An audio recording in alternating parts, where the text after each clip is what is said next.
So I've been teasing this for like the first 15 minutes of this podcast, and I feel like it's probably time for me to give it to you. So I went through, I grinded some numbers. I did this a few years ago, back when I was still at NBC. So the list has expanded a little bit, but there's only been one addition to the teams that are kind of outliers here. So since 1997, which is the start of the KenPom database, which is 28 years ago, there have been 27 national champions. Only one of those 27 national champions entered Selection Sunday, or entered the NCAA tournament, I should say, ranked outside of the top 21 in adjusted offensive efficiency. Can you guys guess who that team was? Probably UConn with that Kimba team. Yeah, Connecticut. No, it was the Shabazz Napier team. Yes. Yeah, Shabazz Napier team. They were 57th. There have only been 3 teams that entered the NCAA tournament ranked out of the top 31 in adjusted defensive efficiency. Can you guys guess those 3? The first one would probably surprise you if I told you who it was. The second one shouldn't be that much of a surprise. There have only been 3 teams that say it again. That have entered the NCAA tournament ranked outside of the top 31 in adjusted defensive efficiency and won the national title. Wow. One of them featured somebody that T.O. was on a show with last night, the 2009 North Carolina Tar Heels. They were ranked 37th. In 2015, Duke entered the NCAA tournament, also ranked 37th. I was going to guess that. Them or Kentucky. And the surprising one was Baylor in 2021 was ranked 43rd. That was the COVID year. And that was, if you remember, there was a 3-week stretch where they couldn't play because the entire team got COVID. And then they came back and they looked like a team that had been locked in their dorm rooms for 3 weeks. So the Baylor one is a little bit fluky because of the numbers. There are 8 teams in college basketball this season that qualify for top 21 in offensive efficiency and top 20 and top 31 in defensive efficiency. They are Auburn, Florida, Duke, Houston, Purdue, Illinois, Arizona, and Iowa State. Now, I'm going to add Alabama to that mix because they fit the mold of the 3 outliers that we have, where they are a top 1 or 2 offense in the sport and a good enough defense. They rank 40th right now in adjusted defensive efficiency. So those are the 9 teams right now. The only 9 teams that can win a national title, T.O. Auburn, Florida, Duke, Houston, Purdue, Illinois, Arizona, Iowa State, and Alabama. That means no Tennessee, no St. John's, no UConn, no Kentucky, no Louisville. No UConn? What? State, no Kansas, no Texas A&M, no Texas Tech, no Maryland. Do you agree with that list? You're telling me UConn can't win the national championship? You're telling me Dan Hurley can't win the national championship? Is that what you're saying? According to KenPom's database, they would be an all-time outlier. If Not Alabama. So Alabama is the one. Alabama. Yeah, I'm going to count Alabama because they fit in. They're basically the same profile as 2009 UNC, 2015 Duke, and 2021 Baylor. Okay. So I'm adding Alabama to the mix because I think it's ridiculous to put together a list and say that Alabama team can't win a national title. So, do you agree, Fana? We'll go to you first, and then T.O. Do you agree with that list? Is there anyone in that 9 that I mentioned that you think should not be listed in that 9? I like Illinois. I don't think they're winning a national championship. No, they're not. They're not. Give the 9 one more time, Rob. Yeah. Auburn, Florida, Duke, Houston, Purdue, Illinois, Arizona, Iowa State, Alabama. Arizona's not winning the national championship. No way. No way. They're good. They're a good team. They're not a national championship team. Yeah, toss Arizona and Illinois out of there. Jaden Bradley and Caleb Love, I respect. And by the way, Tobe Awaka, I love. I think he plays the game with an intensity that is special. I think he's gotten a lot better. And I do think that Purdue handling the pressure and the amount that's put on Smith, Voyer, and Kaufman and Wren would concern me from the standpoint of winning a national championship. I think they're a very good team. I have this gut feeling that they're going to, that they could make a regional final.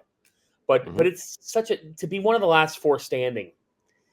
Man, and then to win it, that's tough. I think it like in my opinion here, guys, I have a hard time believing, and disagree with me if you want, that Auburn and Duke aren't in the Final Four. I just do. Just I know it's the tournament. I know anything can happen, T.O. But those two teams are just so primed. They're just head and shoulders a bit above every. That's what it seems like. I got to get a cough drop. I'll be right back. Even after they lost this past weekend. Now, I guess the question is, who would you add? If you would add anybody to the list, right? Like, I would add Memphis. I would add Memphis over a couple of teams that I took out, because I think I still think they're really tough, Rob, and I think they live for the bright lights, and I think they're big time. And frankly, you have to consider Connecticut, even though they don't follow the protocol. So, like, to answer your question, I would remove a couple of teams in there. I was pretty much okay with any SEC team. I'm okay with, Rob. I'm not going to fight on it. I love the numbers, and I think most of those teams I agree with. I can't rationalize Arizona or Illinois national championship. St. John's, like, to me, St. John's it's tough to. They're just too frenetic from the perimeter to necessarily add them to the list. Yeah, I have a take on Illinois that I'm going to save for something that we're going to do in the second half of the show. So I'll save that for there. I do think that they are back in the mix, at least in theory, if a couple things break their way. The Arizona one is the one that's a little bit weird to me. I don't trust their guard play. The one that I have trouble kind of wrapping my head around is Iowa State. Tio, where do you stand on this Iowa State team? Because they have really good guards. Their metrics look really good, but they've been better defensively recently than they were at the start of the season. But I feel like I have a very hard time buying all the way into them until, unless Tamin Lipsey finds a way to be able to get over the shoulder thing that he's been kind of dealing with. I think that they are 90% of themselves without Tamin Lipsey being the Tamin Lipsey we all know he can be. I hope something good happens to the people of Iowa because they have to live in Iowa. Outside of that, yeah, look, I like that. I could have waited to say that until after I took my sip of coffee. I almost spit it all over my laptop. No, they've just beaten two of the bottom, I guess, kind of the bottom feeders in the Big 12, but I don't know. They've got two more. Their game at Houston's the one that kind of that's their next litmus test for me. They're going to win games, guys. Can they win a national championship? I don't know. If they do, Otzelberger will be the next coach at Indiana. Is that what we're doing? Is that what we're saying? No. I don't think he's very happy. I'm just kidding. Yeah, he's very happy there. Look, Lipsey has said to the press that it doesn't bother him too much. It hurts a little, but that's probably because there's a crack in it. Because you're talking about a hairline fracture here with the thumb. Here's the thing, though. And by the way, the fan who's like Auburn or Alabama's going to beat Auburn. Okay. They're the home team. They probably should win the game. They're really freaking good. Alabama's they're still in the mix. The NCAA tournament's on a neutral floor. It's different game. Totally different game. All right. So when you're like, well, Auburn's getting caught up to BS on them being great. Come on, man. They lost a game and they're still the number one team in the country. Sums it up. Iowa State, the offensive lapse of the last couple of weeks and the loss to Kansas State, that's concerning. Now, Kansas State's the hottest team in America. I know we're going to get to them in the show at some point. But I agree with T.O.'s point of it's how we talk about teams and what the realistic expectation is. If Iowa State makes a Final Four, that is unbelievable. Yeah. When you look at what TJ Otzelberger took over, when you look at what he's done here, he's turned them from a good program to one of the best programs in the country. Yep. It's really hard. I'm going to steal Matt McCall. It's really hard to win a damn national championship. But Alex Berngard is right. Iowa State's 16-1 when fully healthy this year. Yeah, but Alex, will they be fully healthy again? Is the question. That goes back to March and the timing of it. But what they do have is this. Last point. They've got Curtis Jones. They've got Keyshawn Gilbert. They have bucket-getting guys who they can go to late in the game. Last year they didn't have that, and for that reason, they should be in the mix to win it all. Yeah, and bringing having Curtis Jones back into his role as the energy guy off the bench, I think, is a good thing for him because it moves him a little bit down the scouting report. To your point of making a Final Four is different than winning a national championship. Like you can kind of, I don't want to say fluke your way into the Final Four, but the bracket can break well for you to be able to get there, right? Yeah. You don't necessarily have to be the best team in your region because upsets are going to happen. It's where the bracket kind of breaks down. But once you get there, you're going to have to beat great teams. You know, you're going to have to win 2 games against what is probably top 8, top 10 kind of teams in America, maybe even top 3 teams in America. And that is a very, very difficult thing to do when you get to that stage and when you get to that point in time. I will say, and I'm going to ask you guys, Tio's dying over there. I'm going to ask you guys which team outside of that list is the most likely to win a title. I don't think we're talking anywhere near enough about Florida right now as a very real national title threat. And I said this the other day. What they do really well is a lot of the stuff that like Houston and St. John's do in terms of getting to the offensive glass, right? They're going to go get those extra possessions. They're going to force some turnovers. They're going to find ways to get more shots than you get. They're kind of like Michigan State in the sense where they push the ball in transition and they're going to get offensive possessions against a defense that's not set. And oh, by the way, they also happen to have 3 of the best shot making guards and the top 10 player in America in Walter Clayton. I think that the cheat code, and this was what Baylor was in 2021, is being able to maximize the offensive glass, being able to maximize turnovers, and being able to make more threes and make the most efficient shot in America better than anybody else. And I feel like Florida checks at those boxes as much as anybody in the country does this season, Tio. And we're not giving them anywhere near enough credit for how good they have been and how good they can be. Walter Clayton is so good. The fact that he was at Iona under Rick Pitino is borderline laughable. The fact that Rick got him at Iona. Alex Condon has turned into a French first-round pick. Elijah Martin, who has he's hurt right now, right? But hit pointer, he'll be fine. Yeah, but they're physically able to compete with anybody, and they're so good. They shoot the ball so well, and like they've had their 3 losses are Kentucky, Mizzou, and Tennessee. Like those are very affordable losses, especially in SEC play. I just feel like they're a handful for anybody because their collective size, their collective strength, and how old they are. That's 3 things that win in the tournament. So I like Florida. We haven't talked about them enough, and I think a little bit of that was polluted by the early season stuff that was occurring down there. Agreed. Which has all been cleared, by the way. Yep. The team that they won't win a national championship, but now Florida could, but the team that won't win a national championship, but I could see make like an Elite 8 run and then kind of catch people off guard is St. John's. Like maybe not catch people off guard, but like make a deep tournament run because they're kind of a curveball. They're not this prototypical, like we're just going to run our stuff better than you, like UConn was the last 2 years. Like we're just bigger, we're better. But there's such a difficult team to match up with. That game against Villanova, I'm sitting there watching. I was like, does St. John's want to win? Yeah. Because or does Villanova want to win? Like both teams they were making it so sloppy. That's the type of team that can get going and win.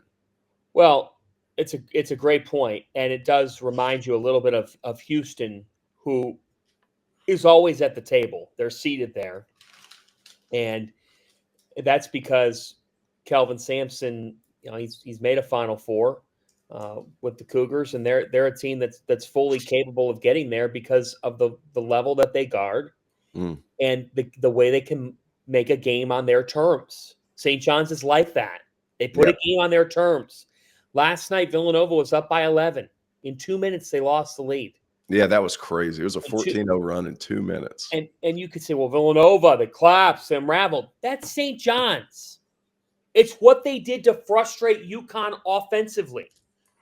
UConn running offense late in the game on Friday. Rob, you watched closely, committed a couple of turnovers that signaled frustration, trying to face St. John's defense and make something happen. Yeah, the reason that it can be with a team like that, it snowballs on you because when you Yep, make a that shot, was- when St. John scores, they can get in their press. And what is so difficult is because of the length and athleticism is just like getting the ball in. And then once you get the ball in, you're stuck in a corner over there, and you got 6'7" RJ Lewis climbing all over you, and 6'6" Kadari Richmond climbing all over you, and they make it so difficult to pass the ball up the floor, and so it's as soon as one goes in, then you get that press, then you get another turnover, and it's a pick 6-1, and then all of a sudden they have the energy. It's in your head. The crowd is getting going. Like it's part of the design of the way that Rick Pitino wants to press. Is that as soon as that shot goes in, it goes again. We go again. We go again. We go again. So that's why, Fana, you see them have all of these. You got to what is it? They like outscore people in the second half more than anyone except Duke and Auburn or something like that, right? Yep. And it's because.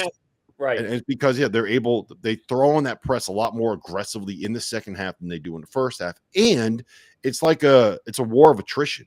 They're in better shape than everybody else. They're going to wear you down with what you do. And I'm just imagining like a team that has not great point guard play, trying to deal with them on the second game in 3 days on a short prep in the NCAA tournament. Like that just sounds like even a team that does have great point guard play. Yeah. Like you have to freaking deal with that. Yeah. For 40 minutes. It's physicality. Richmond is a bully guard. He just limits you and makes you work for everything you get. It's why he's on the top 15 Naismith Defensive Player of the Year watch list. Yep. Beyond that, it's Aaron Scott and his defensive ability. They got to keep Ejiofor involved. I thought Villanova did a terrific job defensively, eliminating Ejiofor last night. If Zuby Ejiofor's not involved in what St. John's is doing, that's not good for St. John's. To your point, top 7 second half scoring margins in the country. Duke, Auburn, Florida, UC San Diego. Shout out to the Tritons who are 20-4. Mm-hmm. VCU, St. John's, Iowa State. Yep. All right, guys. The list of teams that I gave, I want to know who you think is the best chance to win a title from outside that group. And I'll just give you some of the names that I had written down. Tennessee, UConn, Kentucky. Louisville's like right on the brink. They're top 20 and top 30, 33. Michigan is right there. Michigan State is close. Kansas, Texas Tech, Maryland, St. John's, Texas A&M. Like who? Fana, I want your pick. T.O., I want your pick, and I'll give you a pick as well. Out of that group that I just mentioned that isn't in the top 9, who is your favorite to kind of blow all of this up? Michigan. Because they can go the two bigs. That's where I'm at too. Tell me why, Terrence. That's where I'm at. I did Danny Wolf, man. If you don't love Danny Wolf, you don't love basketball. That guy, him, Vlad Golden, they're big around the perimeter. They've got, spurtable scorers that aren't consistently great, but can have great games. And you just need 4 great games to get to the Final Four, and then all hell breaks loose. So I think Michigan's there. I've kind of been steady on that track pretty much all season after watching them through the first month. Like, I think they're Final Four good. Yeah. The one team that I think we need to at least just address is Tennessee is probably the best team out of that other group. Now, the question is, do they have enough offensive firepower? And they're really good at scheming ways to get Chaz Lanier shots. Zakai Ziegler is one of the best point guards in America. And if Igor Milicic, like that, to me, the key is Milicic. Just finding a way to get him to be consistent because he can knock down threes. He can play off the bounce. He can go dunk on your head. He's 6'10" with long arms. He's more athletic than you think. It's just if he plays 30 minutes, there will be 25 minutes of a game where he's anonymous and 5 minutes where you're like, how is this dude not a lottery pick? And that's kind of where I'm at with Tennessee. I don't know if I trust them enough offensively, but man, when they decide that they're going to get a stop, T.O., they get a stop. That's what they do. Yeah, they're just tougher than everybody. Second weekend, their continuous decision making in these losses at the end of games is like troubling. Like who gets the shot, when the person gets the shot. That's I'm not going to point him out specifically, but sometimes you got to get Chaz Lanier a guy. You got to find him a way. He struggled at times this year. He's battled through some things. Milicic is a good player, man. I didn't realize he was that good. We couldn't get going at Virginia, couldn't get off the bench for some reason. That's about it. Like, it's Tennessee's tough. Do I think they can win a national championship? Whew. Could. I don't think they will.